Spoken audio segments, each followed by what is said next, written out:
विषय हिंदी, दूसरी इकाई, पाठ क्रमांक 7।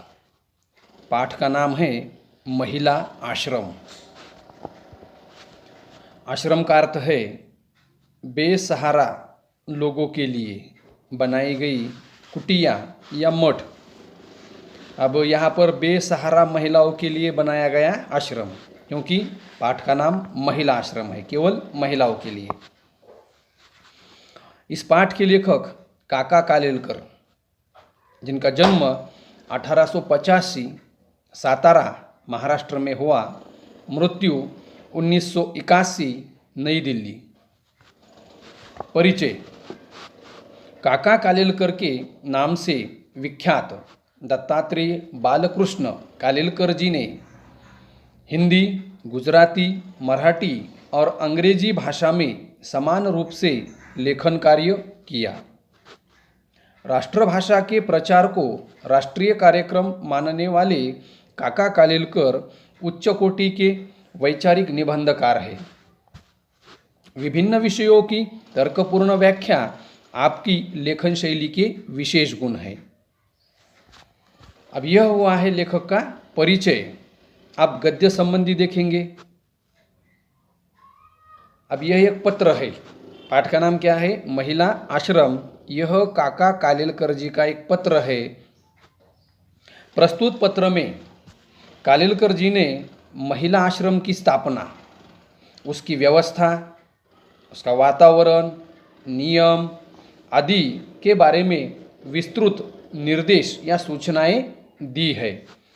इस पत्र द्वारा महिला संबंधी आपके विचार, प्रकृति प्रेम, सामाजिक लगाव आदि गुणों का पता चलता है। अब यहाँ पर 2 पत्र है उनके, काका कालेलकर जी के, जिन्होंने महिला आश्रम स्थापन के लिए पत्र लिखा है, उसके बारे में विस्तृत सूचनाएं दी है। उससे यह पता चलता है कि कालेलकर जी के महिलाओं के बारे में क्या विचार थे। साथ ही साथ में फूलों का जिक्र आया है, तो प्रकृति के बारे में जो लगाव है या प्रेम है या सामाजिक लगाव है, यह भी बातें हम इस पाठ से, इस पत्र के माध्यम से जान सकते हैं। अब पत्र की शुरुआत की है, प्रिय सरोज। प्रिय सरोज, जो अपने से छोटा होता है, यदि अगर हम उसे पत्र लिखते हैं, तो फिर क्या करते हैं? प्रिय ऐसा लिखते हैं। इसे मायना कहेंगे, बाद में संबोधन भी लिखते हैं, शुभाशीर्वाद, शुभाशीष, इस तरह से।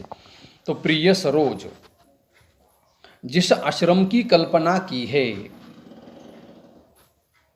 अब पत्र का विषय है कि लेखक कालेलकर जी आश्रम के बारे में क्या क्या बातें विस्तृत से बताते हैं कि जिस आश्रम की मैंने कल्पना की है, उसके बारे में मैं कुछ ज़्यादा लिखना चाहता हूँ या लिख रहा हूँ।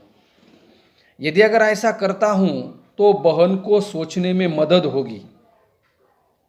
इसके बारे में, आश्रम के बारे में। आश्रम, अब आश्रम को आश्रम नहीं रह देना है, आश्रम को आश्रम नहीं रहने देना है, उसे घर बनाना है, होम। तो उसकी व्यवस्था कैसी होनी चाहिए? आश्रम की व्यवस्था कैसी होनी चाहिए?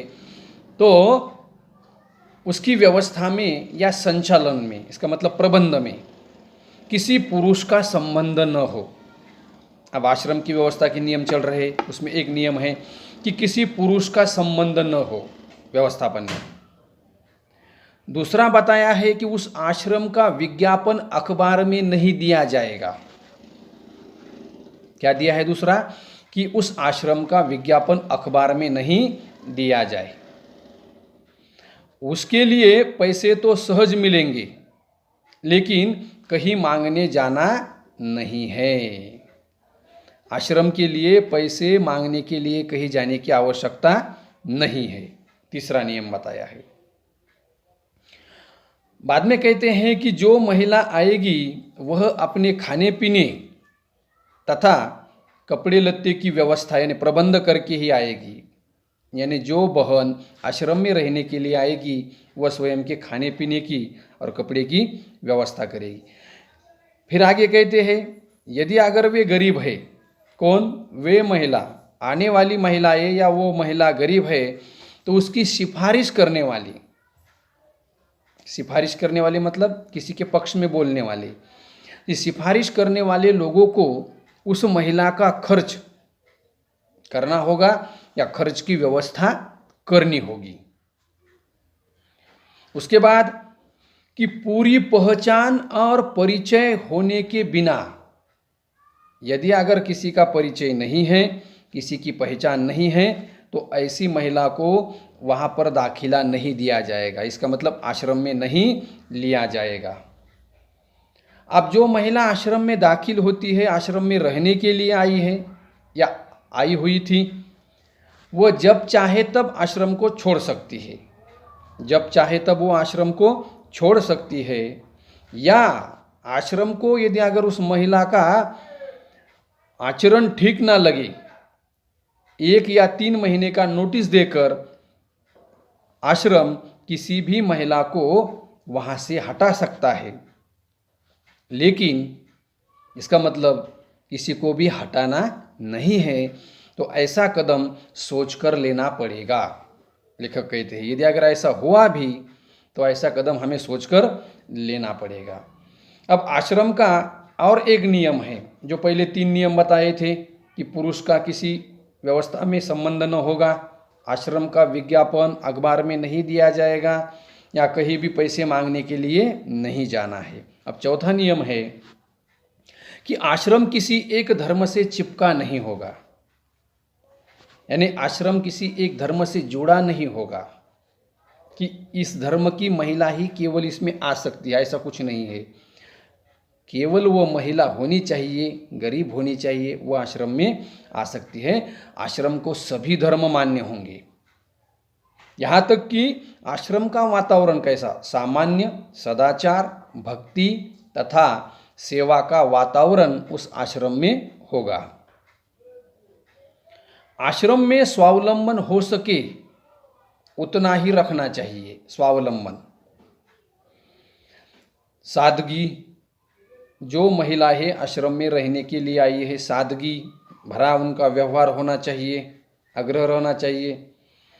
आरंभ में यानी शुरू में ये पढ़ाई या उद्योग की व्यवस्था भले न हो सके, यानी पढ़ाई और उद्योग यानी पैसों की ज़रूरत पूरी हो इसलिए यह काम करने की, लेकिन आगे चलकर हम उपयोगी उद्योग महिलाओं को सिखा सकते हैं या सिखाए जाएंगे।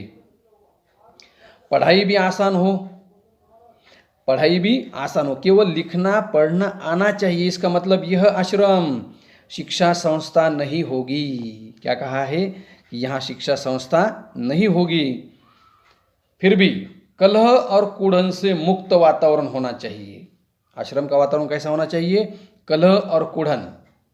कूढ़न का मतलब है, कलह का मतलब है झगड़ा है, कूढ़न खीज, यानी खीज, बखेड़ा, झंझट, इस तरह का वातावरण नहीं होगा। तो आश्रम में मानवतापूर्ण आश्रय स्थान होगा, मानवतापूर्ण वातावरण रहेगा। कि इस आश्रम में जो महिलाएं परेशान है, वह महिलाएं अपना स्वयं का खर्च करके यहाँ पर बिना किसी झिझक के, बेखटके, बिना किसी झिझक के आ सकती है, रह सकती है और अपने जीवन का उपयोग पवित्र कार्य के लिए कर सकती है। ऐसा आसान आदर्श रखा हो, ऐसा आसान आदर्श रखा है। कौन सा आदर्श? कि किसी भी सताई हुई महिला को आश्रम में प्रवेश के लिए कोई अड़चन नहीं है, कोई समस्या नहीं है, कोई पाबंदी नहीं है।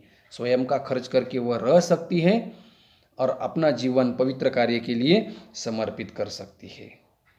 यहाँ तक कि आश्रम की व्यवस्था पर किसी भी समिति का झंझट नहीं होगा।